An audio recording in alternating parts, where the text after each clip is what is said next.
এই good morning, welcome to my new blog.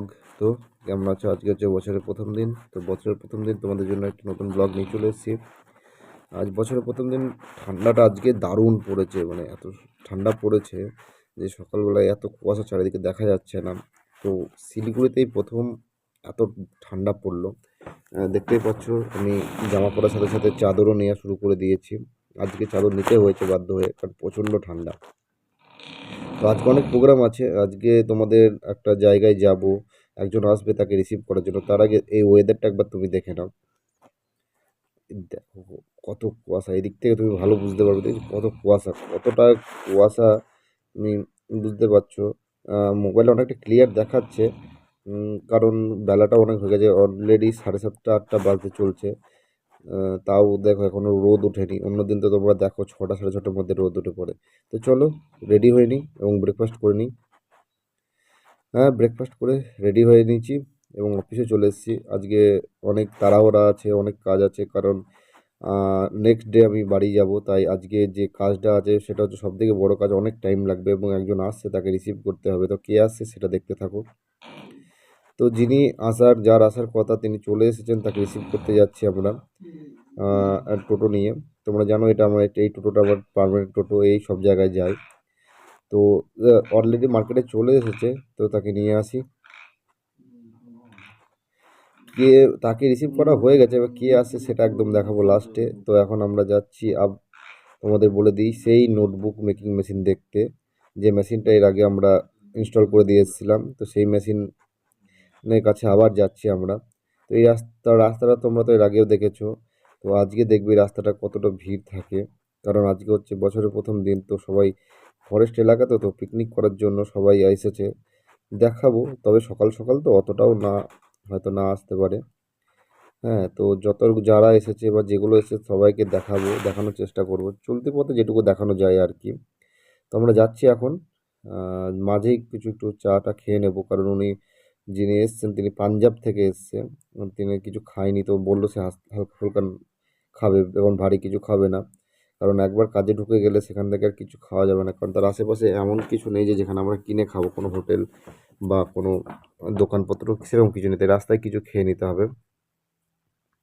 চলো, চা খাওয়া হয়ে গেছে, আমরা একটু চা খেয়ে নিচেই দেখো পিকনিকের গাড়ি একটা আসছে আপাতত। এটাই প্রথম দেখলাম, কারণ এখন সকালটা সে মতন ঠিক মতন হয়নি, কারণ ঠান্ডাটা পড়েছে, তো হয়তো তার জন্য সবাই লেট করে হয়তো রওনা দেবে। তো দেখতেই পাচ্ছ এখন সূর্য রোদ বেরোয়নি, অলরেডি কিন্তু 10টা বেজে গেছে, রোদ এখনো বেরোয়নি। তো এইখানে সবাই পিকনিক করতে এসছে, এটা ফরেস্ট এলাকার মধ্যে পড়ে যাচ্ছে। জাস্ট দেখো, মানে জাস্ট আবহাওয়াটা দেখো, এদের দেখো কত সুন্দর সাজিয়েছে। এর আগে দেখেছো এখানে? এ দেখো পিকনিক করার জন্য এখানে টিকিট কাউন্টারও করা হয়েছে এবং গেটও করা হয়েছে। এখানে একটু থেমে দাঁড়িয়ে দেখে নিলাম যে দোকানপত্রগুলোকে সব এখন আজকে বসতে দেয়নি, আজকে শুধু গার্ডও আছে দেখলাম এখানে, যে পুলিশ গার্ড দিচ্ছে। গার্ড দিয়ে দিতে এটা ভালো জিনিস যে পুলিশের গার্ডের আওতায়, কারণ এটা ফরেস্ট এলাকা, তো অনেক কিছু হয়ে যেতে পারে অনেক সময়। তো সেই জন্য গার্ড দেওয়া হচ্ছে। এইখানে সেই নদীর জায়গাটা, অনেকে দেখলাম পিকনিক করতে এসেছে। রোদটা হালকা হালকা উঠছে, এখনও সেই মতন ওঠেনি, কুয়াশাটাও ঠিক মতন কাটেনি, ঠান্ডাটা ভালোই আছে। যত যাচ্ছি ফরেস্ট এলাকায় ততই ঠান্ডাটা বেশি পড়ছে। দূর থেকে আশা করছি দেখতে পাচ্ছ কি না জানি না, তবে চেষ্টা করছি, কারণ রাস্তাটা এতটাই খারাপ যে আমার হাতটা একদম ঠিক রাখার চেষ্টা করলেও পারছি না। কারণ আর এখানে দাঁড়ানো যাবে না এখন আর, কারণ অনেক লেট হয়ে গেছে, আর এমনিতেও দাঁড়াতে দেবে না এখানে। চলো যাই, যাওয়া যাক আগে। তোমাদের জাস্ট আজকের আবহাওয়াটা দেখো কত সুন্দর লাগছে, just wow, looking at wow. কারণ জঙ্গল এলাকা আমার সবসময় খুব ভালো লাগে, একটু সবুজ প্রাকৃতিক দৃশ্য হয়েছে সেখানে, মানে টাইম স্পেন্ড করতে একটু বেশি ভালো লাগে। তো অনেকটাই পথ আমরা অতিক্রম করে চলে এসেছি, আর মিনিট পাঁচেকের রাস্তা আছে, তারপরে আমরা পৌঁছে যাব। বলতে বলতে চলে এসেছি, দেখো এই সেই নোটবুক মেকিং মেশিন যেখানে আমাদের আসার কথা ছিল। এটা হচ্ছে আপনার প্যাকিং মেশিন, এইটা হচ্ছে সেই নোটবুক মেকিং মেশিন। তিনি স্যার যে মানে পাঞ্জাব থেকে এসে এবং মেশিনটা রিপেয়ার রিপেয়ার ঠিক না, ইনস্টল করছে, একদম প্রপারভাবে ট্রেনিং দেওয়া হচ্ছে। এখানে প্রচুর মাল আনা হয়েছে। দেখুন যিনি পাঞ্জাব থেকে এসছে ট্রেনিং দেওয়ার জন্য, এখানে ট্রেনিং দেবে, ট্রেনিং দিয়ে তারপর উনি আবার চলে যাবে, ব্যাক করবে। যেহেতু একদিন হাতে টাইম আছে, তাই পুরো দিনটাই উনি আজকে সময় দেবে এখানে, সেইভাবে আমাদের কথা হয়েছে। এবং যেহেতু উনি কালকেও থাকবে, কারণ ওনার ফ্লাইট হচ্ছে দুপুর দুপুরে ঠিক না, সন্ধ্যা 7টায়, তো মোটামুটি 5টায় উনি বেরিয়ে, 5টায় ওনাকে পৌঁছাতে হবে। দেখুন কত সুন্দর একটা নোটবুক, এইটা একটা এখানে নোটবুক তৈরি হয়, নোটবুক ম্যানুফ্যাকচারিং কোম্পানি। এটা যেই মেশিনটা আমরাই ওনাদের কাছে সেল করেছিলাম। এই দেখুন এটাকে বলে স্ট্যাবেল করা, এখানে পিনটা অটোমেটিকলি পিন হয়ে যাচ্ছে এবং পিন হয়ে যাওয়ার পরে এটা ডাইরেক্টলি আমরা এজ স্কোয়ারিংয়ের জন্য চলে যাবে।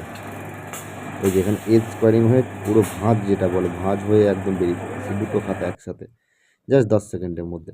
তো আমাদের কাজ কমপ্লিট হয়ে গেছে, আশা করছি আর কোনো সমস্যা ওনাদের হবে না, কারণ সমস্তভাবে বুঝিয়ে দেওয়া হয়েছে। তো দূরে দেখো, দেখাচ্ছি দূরে উনি যে বসে আছে আমার টেকনিশিয়ান, উনিও এবার যাওয়ার জন্য রেডি। কত মাল আনা হয়েছে দেখুন চারিদিকে, কত পেপার, শুধু পেপারই পেপার, সব পেপারের লোড। তো কাজ করতে করতে মোটামুটি সন্ধ্যা হয়ে গেছে, সন্ধ্যা 6টা 6:30 বেজে গেছে, এখন আমরা বেরোবো। এবার এখান থেকে একটা সমস্যা হচ্ছে, বেরোনোর জন্য কোনো গাড়ি পাওয়া যাবে না। তাই ওনাদের বলে দেওয়া, বলতে হলো যে আপনারা যদি আমাকে ড্রপ করে দেন, কারণ এই টাইমে কোনো গাড়ি পাওয়া যাবে না। তো ওনারা আমাদের ড্রপ করতে দিয়ে আসবে। তো ভিডিওটা আজকে এই পর্যন্তই। সবাই ভালো থাকবেন, সুস্থ থাকবেন। ভিডিওটা কেমন লাগলো বলবেন, জানাবেন। ভুল ত্রুটি হলে অবশ্যই কমেন্ট করবেন অ্যান্ড চ্যানেলটা সাবস্ক্রাইব করবেন, ভিডিওটা শেয়ার করবেন। সবাই ভালো থাকবেন।